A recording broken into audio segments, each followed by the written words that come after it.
Okay, so we're up to last week. We started the Sefer of the Maharal Netzach Yisroel, and we're up to the second parak. The second parak in this Hebrew Sefer is Daf Chaf, but on the online download it's page 52, I believe. So the Maharal last week talked about how the main purpose of the Sefer is to describe Geula and redemption, but in order to understand redemption, you have to talk about exile first. You have to talk about Galus. So in this parak, the Maharal will begin to. It's a little harsh, not terribly harsh, but the Maharal will sort of describe a uniqueness about Klal Yisrael that we don't find with other nations. So the Maharal says like this: Sibas haGalus humavur. We all know why there's Galus. We all know it's due to sin, right? The famous Gemara in Yuma. The first Beis Hamikdash was destroyed because of the big three Averis. The second Beis Hamikdash was destroyed because of sin Eschina. We all know why the Churban happened. It's because of sin. But, says the Maharal, Ach sibas hasiba nel mimenu. But why do we sin so much? Meaning we know the Churban is because we sin. But how come Klal Yisrael sins so much? And the Maharal is going to say something very interesting. It's not your classic, fluffy, everything nice. The Maharal says, we find that Klal Yisrael sins even sometimes more than Goyim. Meaning that sometimes we fall even sort of further down. He says like this, Yesh lishal sheila gedoyla ma'od. Says the Maharal, I have a very large question. Shekashanu choykrim umaynim bechipus hanivroim kulam. When you analyze all the people of the planet, timtza seder echad, you'll find a certain rule. Lo yotzu misidram, v'lo yushanas chukam. There's a major rule of nature, and that is shadoima moiled is hadoima. People normally give birth to people that are similar to them. I'll give you an example, an extreme example. Horses give birth to horses, pigs to pigs, cows to cows. You generally don't find an animal giving birth to a different species. That's not very common. It's not a common ever. And just on a more, subtle way, people's children are usually similar to their parents. That's generally the rule, says the Maharal. Ki lo yotza chamar mesus. You won't find a donkey coming out of a horse. Visus me chamor, or vice versa. V'adam me behema. And a person won't give birth to an animal. V'behema adam, and vice versa. That's not generally done. And if you plant wheat, you won't grow barley, and vice versa. Misharish tsefa yavish yotze nachash. V'imkein, lefiza hayaroi gamkein misharish tzedek v'neta nemon. You totally say. It makes sense, based on the rules of nature, that a tzaddik will give birth to a tzaddik. Now, all of Klal Yisrael, all of us, come from basically one person, and that's Avram Avinu. But if you want to trace it back to the Avos and the Imos, they were the biggest tzaddikim to ever live. So how come we're not? How come you have Rishoyim that come out of tzaddikim? He says, Bnei Avram, Yitzchak v'Yaakov ki yotze b'hem. It would make sense that Avram, Yitzchak, and Yaakov, which we all are, should be identical to our parents. And the same way Avram, Yitzchak, and Yaakov were Kodesh v'Tar, were perfect people. It would make sense that Klal Yisrael should be perfect. Now, a lot of what he's going to say, it's going to take time. Next time we'll develop the answer. But the question is, at least, if you want to say that Klal Yisrael should not be, we don't have to be tzaddikim, but it doesn't make sense that we should be rishoim. Again, the question is, we all know that the Churban was because of sin. But what causes Klal Yisrael to sin so very much? And it's against the rules of nature, because the rule of nature is that a horse gives birth to a horse. Your children should be identical to you. If we all come from Avram, Yitzchak, and Yaakov, then how come Klal Yisrael is not perfect? And he says, more than this, Yisrael is a very sharp line. This is the Maharal, but we'll spin it next time in a more positive way. It says the Maharal, Ki Yisrael misuygalim hayu lechet mashaloi timsa b'chol umos. Klal Yisrael is more predisposed to falling further than even Goyim, which is a shocking statement. And we'll talk about next time, we'll be mechazik ourselves to realize that this is because of our potential. But Klal Yisrael is, could fall to very, very dark places. So how come Avram Yitzchak Yaakov are not like that? The average person They're a good person, the kids are good people. They're a bad person, the kids are bad. It's very simple. But Avraham, Yitzchak, and Yaakov, the greatest, most complex human beings to ever live, have their children are not necessarily like them externally. Again, the Hasidic approach would be that internally we are. But why aren't we externally like the Avos? Shepamim yoylid tzaddik, pam yoylid rasha, b'nei Avraham, Yitzchak, Yaakov, you told us Haram shem yoysim and atoim. He said historically there were probably more Rishoim to live than tzaddikim. So how come it's like this? And because Avraham, Yitzchak, and Yaakov founded this religion,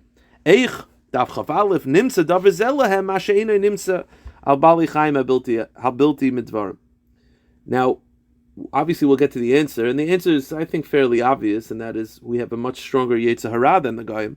But before the Maharal does that, the Maharal wants to explain a very interesting Gemara. Al Zeh Omar, the Pasuk says in Yeshaya, Yoda Shar, I'll quote you the pasuk. They quote in Maramakum number 11. Yoda Shar Kaneu, an ox knows its owner. V'chamor avas bailov, and a donkey knows the one who feeds it. But Sro lo yoda imi lo yisbainen. This is a very strong pasuk. That the pasuk in Yeshaya says that Hashem says, I don't understand. Every ox knows its owner.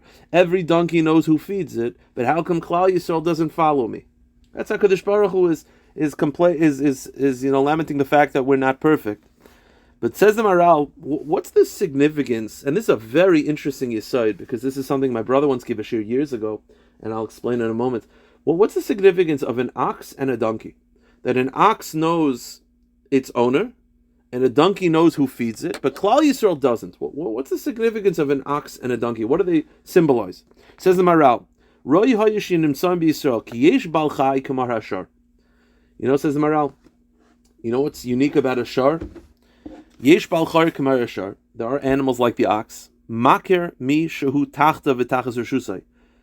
The ox recognizes power. Asher yochel asis ima kirtzoinei. Hu yarim mipanav. The ox's relationship with its owner is not that of love, it's that of fear. The ox knows who's in charge. And says the Maharal, says the pasuk, Hu yarim mipanav lokach omar. You see, the ox symbolizes the relationship with Hashem based on fear. And therefore the pasuk says, Yoda Shar Kaneu. Hashem says there are people that fear their gods, and there are people that fear their Rabbeim and fear their parents. There's a relationship based on fear, and that's symbolized by the ox. Ki yoda mishu odin le'moishel love. Umnesha hasharhu melech bebehemis, and because the ox is a very, very powerful animal, and it's the largest and strongest of the domesticated animals, but im kolzeh yoda kaneu shu odin le, but it's still afraid of its master. Lokach yoda shar kaneu, and that's why the pasuk says that the ox knows kaneu, who's in charge. It's a fear relationship, and Hashem says, "How come Klal Yisrael doesn't fear me?" Nimsa bal chai, but on the other hand, there are other types of relationship, and that of love. And that's symbolized by the donkey. He says, Baal chai kumay chamor. You have the donkey. She'ena makira bin yizeh. The donkey doesn't necessarily know who's in charge, and it's not necessarily afraid of its owner. You kick it, it's not really afraid. The relationship is not that of fear. But you know what the donkey recognizes? It recognizes love. It knows who feeds it. So you have the ox who has a relationship with its owner completely based on yira, and a chamor who has a relationship with its owner completely based on love. And that's why the donkey loves its owner. So Kadosh Baruch Hu is saying, I don't understand Klal Yisrael. They don't fear me the same way an ox fears its owner, and they don't love me the way a donkey loves its owner. And that's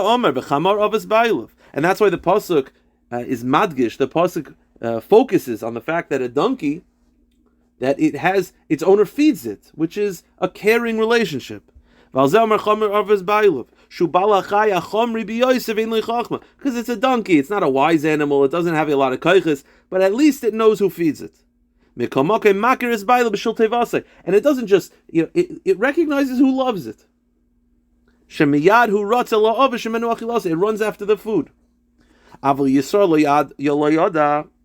And therefore HaKadosh Baruch Hu is saying, how come there's a deficiency in Klal Yisrael, both in fear and in love? He says, Yisrael lo yoda. The pasuk, end of the pasuk is, Yisrael lo yoda, Yisrael, Klal Yisrael doesn't know. Ami lo hizbainin, my nation doesn't recognize.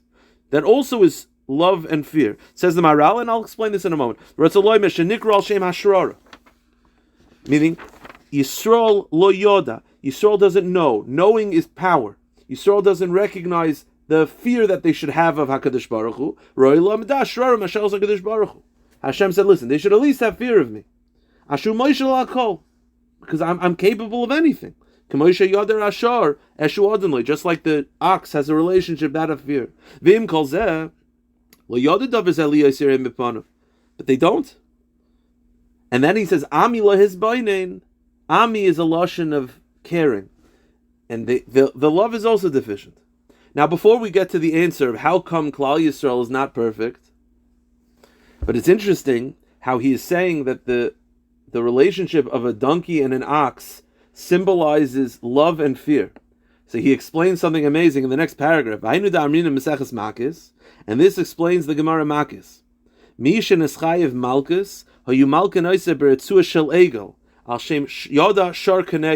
It's very interesting. When they would give lashes to a person who did a biblical prohibition, the lash was made out of, the pasuk said, the Gemara says, it was a ritzua shel egel. Is they would take a young ox and they would take some of the hairs and wrap it together, and that's how they would hit. So says the Maharal, how come they wouldn't use a donkey hair? How come an ox hair? But now it makes a lot of sense. I'll say it outside, we'll see it inside. Now it makes a lot of sense. You give lashes for negative commandments, for lo sases. You don't get lashes for not doing a mitzvah. You see, the ox and the donkey, which symbolizes love and fear, that also is the extension of positive commandments and negative commandments. Meaning, all mitzvahs aseh stem from ahava. The reason why you put on tefillin is not based on fear of not putting on tefillin. It's because when you love something, you're drawn to it. All mitzvahs hasei come from love, which is symbolized by the donkey, which has a relationship of love with its owner. All negative commandments, lo sasei, is coming from fear. That don't do this, Hashem says. It's all based on don't. And therefore, when a person transgresses a negative commandment, which brings upon it lashes, you're more affecting the relationship you have with Hashem of an ox, more so than a donkey. Because again, the donkey symbolizes love, which is more connective to mitzvah saseh, but you don't get lashes for not doing a mitzvah saseh. You get lashes for not doing a lo saseh. So for doing a lo saseh. So a lo saseh, which is the source of lashes, is more connected to the relationship that the Maharal is describing of an ox. And therefore they take a young ox's hair and whip the person, because he's poigim in that relationship of chamor. So says the Maharal, V'lomalei hamalkin oiseh b'ritzu shel chamor. Al shem v'chamor of his bailov. Aval amalkus, but lashes b'nei shavar alav b'torah. Lashes are not, you don't get lashes for not doing a positive mitzvah. If you don't do a positive mitzvah, it's not a good thing, but you don't get lashes for it. You say you're sorry and you go weiter and you're forgiven right away. The relationship of love is much easier to rectify. The relationship of fear, that stems from lo sases. Aval amalkus b'nei shavar alav b'torah v'lo yira l'hakis misha tzivo shalasis. All lo sases, it stems from fear. And as he just got finished saying, the animal that symbolizes that fear is considered the ox. But you can't say, his question was, why don't you lash him with donkey hair? It doesn't make sense. The donkey symbolizes love. When you eat chazer, that's not a lack of love. That was a lack of fear. Hashem said, don't do this. And you should have had yira like that. Okay. Now, before we go on to actually explain his answer, which is, again, his question was, how come Klal Yisrael, if we come from Avraham, Yitzchak, and Yaakov, how come we're not perfect? So it's interesting that the Maharal is describing an ox and a donkey. So I'll just share with you, it's based on this concept that an ox and the donkey symbolizes love and fear, that there's a Torah from the Rav Tzaddik, and I think it's very eye-opening into what's going on in the world. Sort of having it a little bit, the Zohar says that before Mashiach comes, the last Milchama of Gog u'Magog will be a combination of Esav and Yishmael together. Esav and Yishmael will sort of join together to attack Klal Yisrael. Now, I don't know if that's listen. You're seeing, you watch on the news. You see Joe Biden with the king of Abdullah of Jordan. I don't know, it looks like Esav and Yishmael to me. But why is Esav and Yishmael so dangerous when they join forces? The pasuk says that Esav married Yishmael's daughter, and the Zohar says that that's a very, very dangerous relationship. Why is it so dangerous? So let me just explain. Rav Tzaddik says that all negative traits really stem from two things, and that's taiva and kavod. Taiva and kavod. Everything else falls under that category of taiva and kavod. Taiva and kavod is also connected to Esav and Yishmael. You see, Esav, his whole thing is kavod. He holds of himself. The Yetzer Hara of Esav stems from kavod. And therefore, Esav is very much connected to anger. Esav is very much connected to murder, right? The Crusades. It comes from, not from a passion, from love, but from an anger. Esav is very, very angry. And therefore, Esav is symbolized by an ox. An ox has it's very stubborn. It's kavod. It's the melech of the behemoths. That's what Esav is. Yishmael is not like that. Yishmael, the Zohar says, is more comparable to a donkey. You see, Yishmael is about, it's not kavod, it's taiva. You see, taiva, it's passion, it's lust. And you have these chamar and ashar, and these two, ahava and yira, coming together. And the thing is, it also makes sense, by the way, Esav comes from Yitzchak. Yitzchak is Gvura, is fear. Yitzchak is Yira. So his son will be a dangerous fear of anger, of kavod. You have Avram Avinu, which is chesed, which is love. His son Yishmael is a negative love. They're very passionate. The Islamic people, they're very passionate. It's just a passion it's a crazy passion. It's not a good passion. You see, Esav and Yishmael coming together is so dangerous and is so negative because it's very hard to deal with it. You see, how do you deal with someone that has too much kavod? You humble them. You say, hey, you're not so great. Settle down. You're not so chashiv. That's how you deal with the Yetzer Hara of kavod. But how do you deal with the Yetzer Hara of taiva? You see, taiva comes from someone that's a very low person. Someone that's watching stuff on the internet, someone that's going to places they shouldn't go. It's not because they hold to themselves. Adarabah, they look at themselves as nothing. They look at themselves like a drunk guy in the street, that they have no self-respect. So the way you deal with too much kavod is humility, but the way you deal with too much taiva is lift yourself up. And you say, you're better than this. You shouldn't go to those places. You shouldn't look at those things. You shouldn't be around those people. You're a melech. The danger of Esav and Yishmael coming together is that how do you deal with it? Because to beat Yishmael, which is all low and base and disgusting, you have to say, you're better than this. You're much stronger. But to deal with Esav, you have to say, you're not so much gaiva, so much kavod. What are you already? You're telas v'lo ish.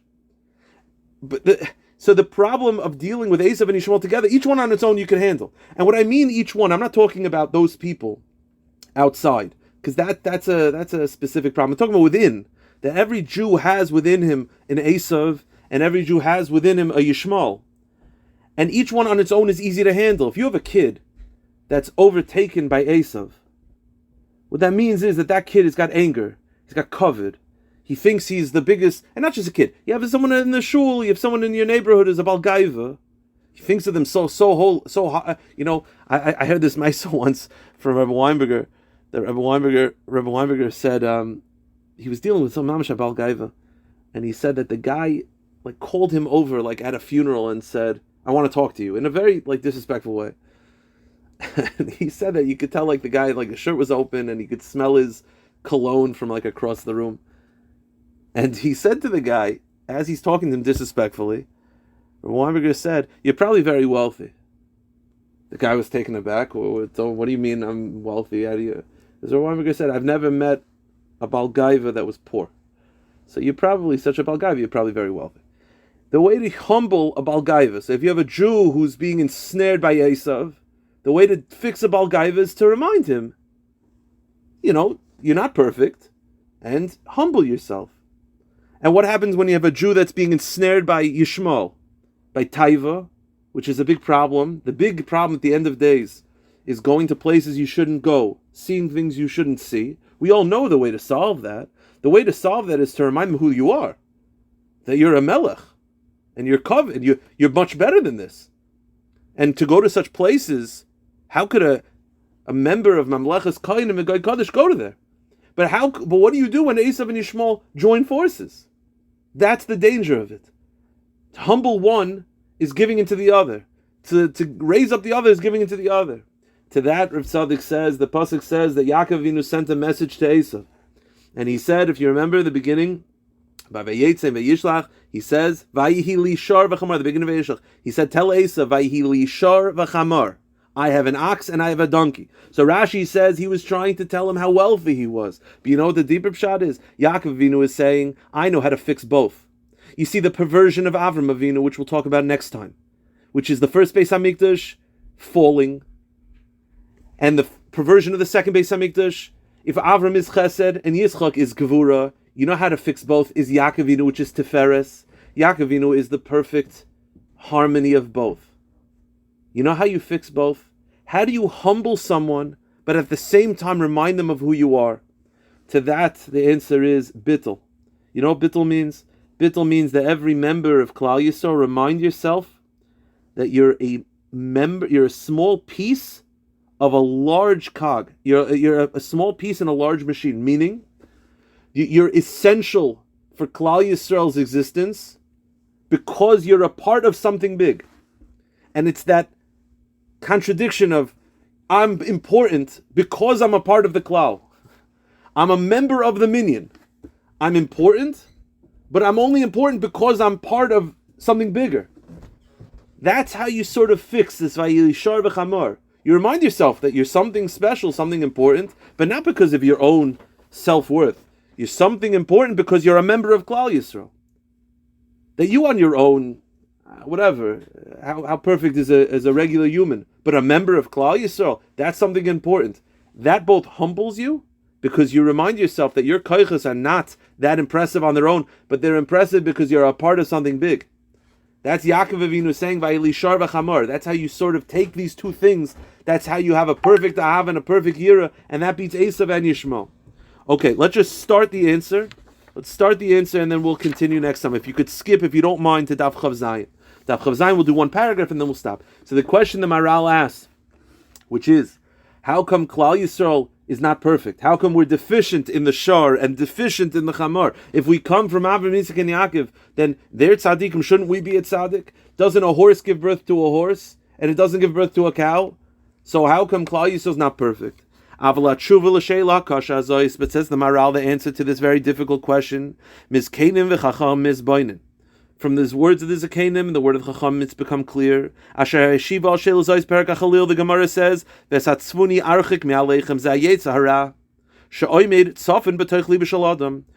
is Klal Yisrael is perfect on their own.